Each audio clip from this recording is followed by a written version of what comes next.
பிறந்து அவனுக்கு பின்னாலே பிறந்ததே பாபம்ன்ற. நான் பிறந்ததுனால இல்லை, என் அம்மா ராஜ்யத்தை பிடுங்கி என் கையில் கொடுக்கணும்னு நினைச்சா, ராமனை பட்டாபிஷேகம் பண்ண விடாமல் தடுத்தா, அப்போ காட்டுக்கு போனதுக்குண்டான பாபம் என்னைத்தான் வந்து சேரும்னு சொல்லி பரதாழ்வான் தன்மேலே ஏறிட்டுக் கொள்கிறான். இதைத்தான் பரத ஆழ்வான்னு அவருக்கு பெயர். ஏன்னா பெருமாளுடைய அந்த ஸ்ரீ வைஷ்ணவ லட்சணத்திலே அவர் இருந்ததுனாலே பரமபாகவத ஆழ்வான் அப்படின்னு பேர். ஆனால் லக்ஷ்மணனுக்கு லக்ஷ்மணாழ்வான்னு பேர் இல்லை, லக்ஷ்மணாழ்வான் கிடையாது. ஏன்னா ராமன் வேறு இல்லை, லக்ஷ்மணன் வேறு இல்லை. அதனால ரெண்டு பேரும் சேர்ந்து இருந்ததுனால அவ ரெண்டு பேரையும் ஆழ்வான் என்று அவ ஆல்ரெடி ஆழ்ந்துட்டான் அவனுடைய விஷயத்தில். ஆகையினால் அப்படி வேறுபாடு இல்லாமல் இருந்ததை ஒன்றை சொல்லுகிறார்கள்.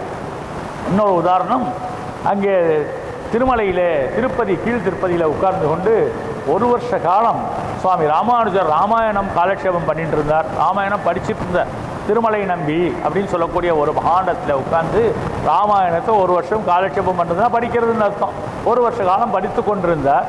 அப்பொழுது மேலே அனந்தாழ்வான்னு ஒரு சிஷ்யன், யார்னா ஏற்கனவே திருமலையை போய் நல்ல தோட்டத்தை அமைத்து அங்கே உள்ள புஷ்பங்களை எல்லாம் எடுத்து பெருமாளுக்கு மாலையாக தொடுக்கிறதுக்குன்னு நந்தவனம் பாத்தியெல்லாம் கட்டி வச்சிருந்தார். அப்படி இருக்கக்கூடியதான அனந்தாழ்வான்கிறவன் அங்கே தோட்டத்தை கைங்கரியம் பண்ணிட்டு இருக்கார். இங்கே பெரியாழ்வார் ஸ்ரீவில்லிபுத்தூரில் பண்ணது மாதிரி திருமலையில் அனந்தாழ்வான் தோட்டம்னு இன்றைக்கும் பேர். இப்போ ஒரு விஷயம் தெரியுமா, திருப்பதிக்கு யார் போனாலும் திருமலைக்கு யார் போனாலும் எந்த விஐபி வந்தாலும் அவர்களுக்கு யாருக்கும் மாலை மரியாதை கிடையாது.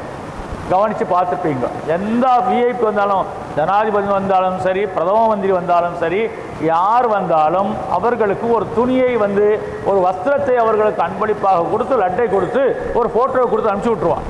ஒரு சின்ன 2 புஷ்பத்தை எடுத்து கொடுக்கக்கூடிய பழக்கம் கேட்க இல்லை.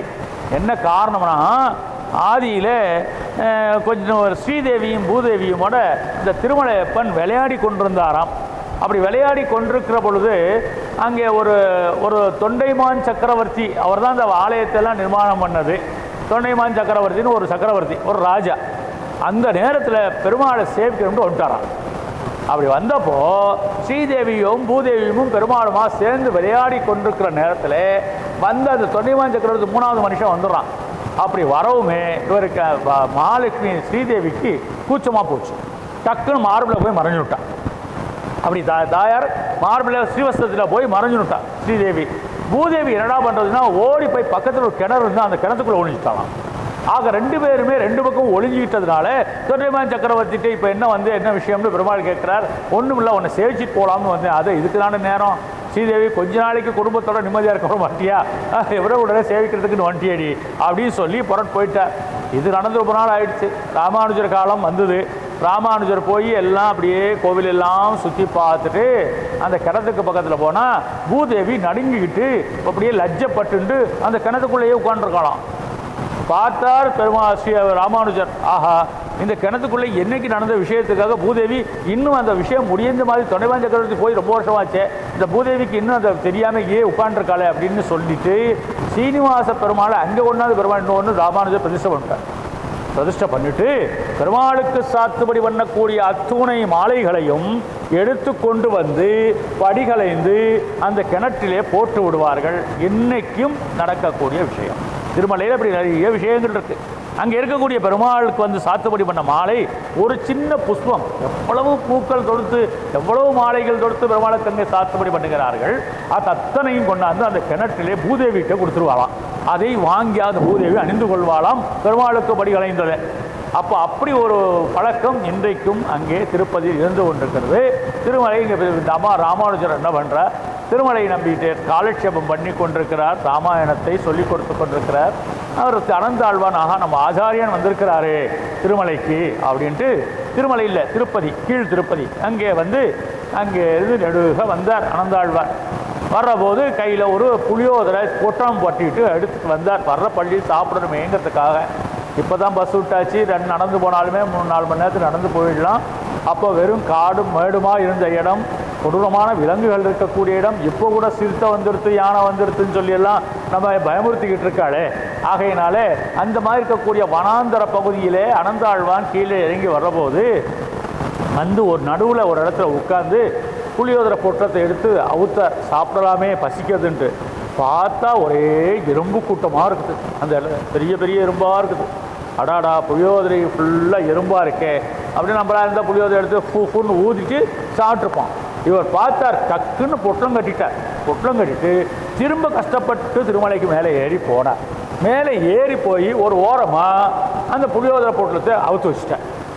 எல்லா எறும்பும் போயிடுத்து. புளியோதரையும் வேணாண்டா சாமின்னு திரும்ப கீழே ராமானுஜரை பார்க்கறதுக்கு இறங்கி வந்துட்டார். அப்போ அங்கே இருக்கக்கூடிய சிஷ்ய கோஷ்டி யாரோ ஒருத்தர் நடந்தால்வானை பார்த்து, போய் என்ன நீ ராமானுஜரை பார்க்கறதுக்காக புளியோதரை பொட்டத்தோடு போனேன், திரும்ப மேலே வந்துட்டியே அப்படின்னு சொல்லி கேட்டார். இல்லை எறும்பு ஃபுல்லாக அந்த புளியோதரை இருந்தது. அவர் ஒரு ஏற்கனவே ஒரு ஆழ்வார் பாடியிருக்காரு, ஊனேறு செல்வத்து உடற்பிறவி ஆண் வேண்டேன்னு சொல்லவர் படியாய் கிடந்து உன் பவளவாய் காண்பனேன்னு ஒரு ஆழ்வார் பாடியிருக்கார் இல்லையா? அதாவது படியாய் கிடந்து பவளவாய் காண்பேனேன்னு சொன்னது மாத்திரமா இருப்பார்? அங்கே கோனேரி வாழும் குறுகாய் பிறப்பேனே அப்படின்னு இருக்கார். அந்த ஏரியில் வாழக்கூடிய மீனாய் பிறப்பேன்னு சொல்லியிருக்கார்.